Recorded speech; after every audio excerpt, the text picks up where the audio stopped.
Lions TV, we are sponsored by Regal Elevators and Lifts Consultants Limited, a company that is owned and operated by a Millwall fan, just like every single one of the sponsors that you can see on the screen, right?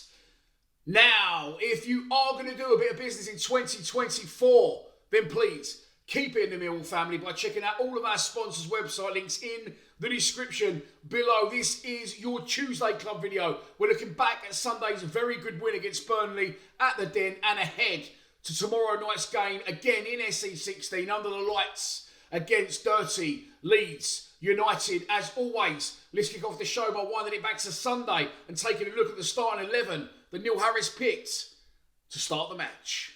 And the gaffer went with 3 changes on Sunday against Burnley from the team that won the previous week against Swansea by 1-0.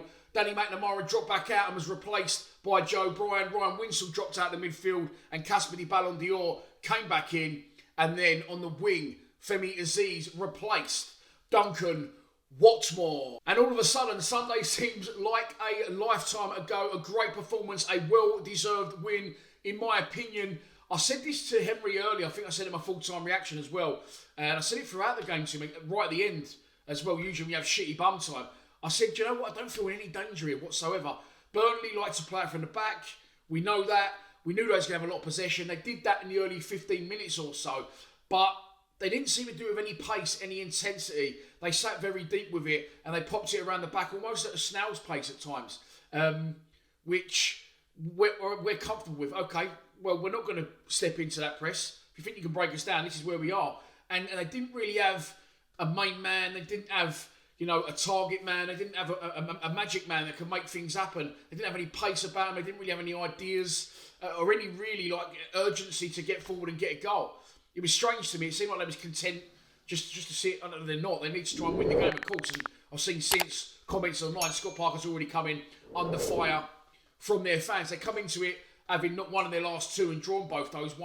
Only one in their last 4 previous to the visit to the Den. So maybe they're not in good form. They didn't look that confident either. Although they had the ball in the early stages, like I said, for about the first 15 minutes, they didn't really feel in any danger at all. Of course, Zian Fleming is on loan to them from us, and he's been playing as a lone central striker. He couldn't play in the game, and like I said, I don't feel they had that target man, that focal point where they could hit, get in and around. No real ideas. They had a couple of pop shots from distance. One at the outside of the post from just inside the area. The one from distance where the guy rolls Tanganga and shoots in one motion. It was dragged just wide. Jensen did have that covered. I saw obviously the replays the next day. The game was live on Sky, so sort of bird's eye view from the away end. And Jensen definitely, when he got that, had gone inside his post. And then we started to get into the game. We imposed ourselves by getting a couple of bookings. Cooper, Joe Bryan, maybe someone else as well. I can't remember, but that sort of got our fans going, give us a lift. We started to try and get into the game a bit more. It was very stop-start with the ref, and then of course the linesman as the ball gets put over the top. And I sort of doing the live stream, look round, and I see the linesman doing the dying swan act. He took an eternity getting off the pitch. So the first half was very start-stop. And again, I said on the stream, and I said to people, and I'm sure that you said to yourselves as well at the ground and watching on telly, that if we just up it a bit, if we actually go at these, we could nick this game. And then right at the end of the first half, we have a couple of chances, don't we? A ball comes in from the north after some really good play from us in a tight space in that corner. And Macaulay Langstaff is running away from goal. Has to wrap his head around it. Elliot back from the direction he's travelling away from. And again, it's good save from their goalkeeper. From the resulting corner, I think it goes in, comes out. Hooked back in again. And it's unlucky from Femi Aziz. Maybe snatches it slightly. Come in quick, come in high. And his volley is just over the bar, which leads us in to half-time. And in the second half, I felt we was much better. We imposed ourselves more again.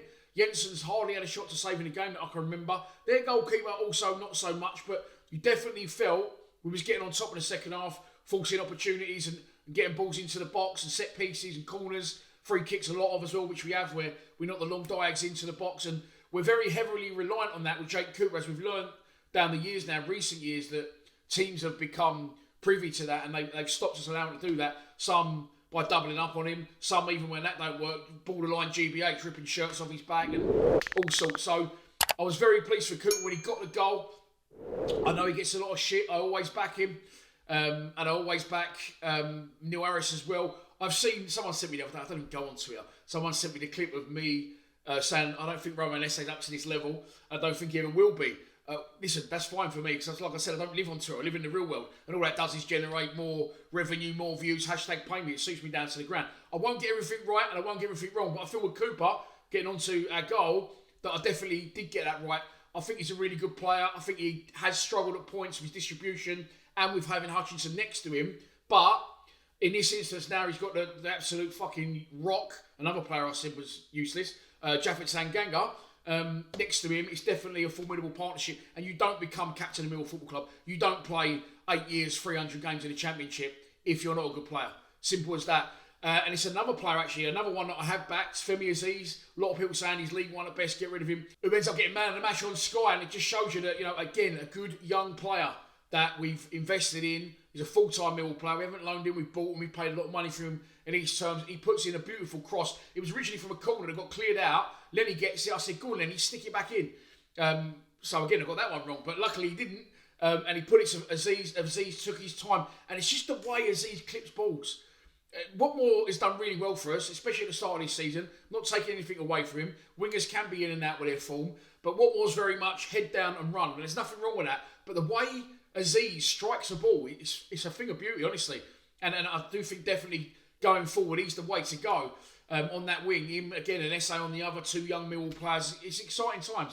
I really, really do think it is. I don't think we're in any false position. I feel, if anything, and Neil Harris has alluded to it, was in a false position previous to that when we was right down the bottom of the league. Still ain't lost the game by more than one goal all season. But getting back to the goal that we scored, it's a perfect cross from Aziz. Jake Cooper rises like an absolute salmon. I know he's 6'7", but he gets above his defender. He's on borderline the penalty spot and heads it back across the goal. We was right behind it. I always seem to be right behind it, didn't I? Always say that, but I genuinely was right behind this one. It goes up, it dips down, and the goalkeeper makes a great leap. It gets nowhere near it. It's impossible to save because it goes way beyond the height of the goal and then drops back down, and we get the goal. We're 1-0 up. After that, substitutions are made. Good strength and depth in the squad. Like for like in every position. Joe Bryan went off injured. I'll cover the preview in a minute.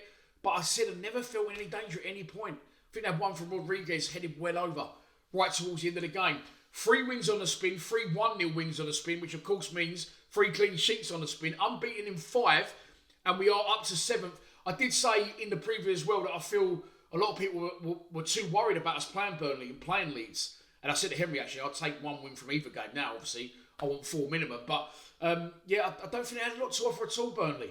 And it surprised me. I'd seen, I said earlier, the abuse online for Scott Parker from their fans saying, yeah, nice one, mate. You got a long barnet and a slick coat, but you're not fucking good at management. So, interesting to see where they go from here. It just shows the competitiveness of the division as well, that anyone can beat anyone, and we get 3 points on the board once again for the 3rd game in a row, and we move on to tomorrow night's game at home against Leeds United. And so, what will the gaffer do in terms of team selection? As I said many times in this video already, 3 1-0 wins in a row, 3 clean sheets in a row. I don't think he's going to change the side. However, there will be one force of change, and that is Joe Bryan suspended. So Danny McNamara will definitely come back in. Absolutely don't have a problem with that. Great defender. And I wonder if he would have played anyway against Leeds, because we may be a little bit more on the back foot, and Bryan plays when we're a little bit more forward thinking. Well, he plays the majority of the time, but as we've seen, Danny McNamara, the 2 appearances, come in and play really, really well this season. It's when we've been away from home and potentially having to do a little bit more defending. So I think it will be Danny Mac in for Joe Bryan. Other than that, I'm going for an unchanged side. So let's take a look at our opposition, managed by that man, Daniel Farker. Leeds come into this game in exactly the same form as us. They have won 3 and drawn 2 of their previous 5 league games. Last time out spanking Wayne Rooney's Plymouth at Ellen Road, which currently sees Leeds sitting 2nd in the table. And as you can see, they are 3 points behind current leaders Sunderland. They are 7 points in front of us and 5 places. A win for us will bring that gap down to just 4 points. So it is definitely all to play for in what is now currently a top of the table clash. One thing I'm going to mention before I move on to a prediction is, I don't know if you've seen this. If you haven't got social media, you may well not have done, but I'm going to mention it. There is going to be, apparently, well, listen, you can see there, Millwall Supporters Club are a very, very reliable source. There's going to be some sort of light show tomorrow night before the game Honestly, I don't know what's going on there. Let's wait and see what happens. But yeah, surprised me. It's caused a major stir on social media, and we don't want to turn into one of them clubs. You're not going to need it with us ever, especially tomorrow night under the lights in SE16. Let's move on to a prediction. And so, this is your pre-match prediction, and here we go. Do you know what? I was talking to Connor about this earlier. If you watch his live stream, you already know my prediction. I said to Henry again, like I said earlier, that I'll take one win from either Burnley or Leeds, and I think we will get it. Of course, 6 points would be absolutely fantastic. However, if you're a betting man or you just like looking at, patterns, we've won 3 games in a row by 1-0. So the odds of it happening again are unlikely. However, I'm not ruling it out, but I do feel that Leeds are a lot stronger coming forward than Burnley were, and in that instance, I'm going to go for a 1-1 draw. I'm going to go for Macaulay Langstaff to open the scoring. Connor said earlier as well, sorry to keep referencing that they always start slow. We need a quick start here. Neil Harris has said it as well in a video that the first goal in any championship game is always important, but especially for us. So I expect us to start like a house on fire. Macaulay Langstaff to put us 1-0 up. But unfortunately, I do think that we will finally be breached after 3 and a bit games, and Leeds will peg it back in a 1-1 draw. It'll be a good result. It's going to be a great night, nonetheless, in SC16. And so that's your lot for this Tuesday Club. I hope you have enjoyed it. That felt extremely long. I need to edit this, get this out, because this needs to go about 4 p.m. And I will see you in beautiful South Bermondsey tomorrow night. We're live streaming from around the 7:20 p.m. mark. Please subscribe to Lions TV. Come on, you Lions.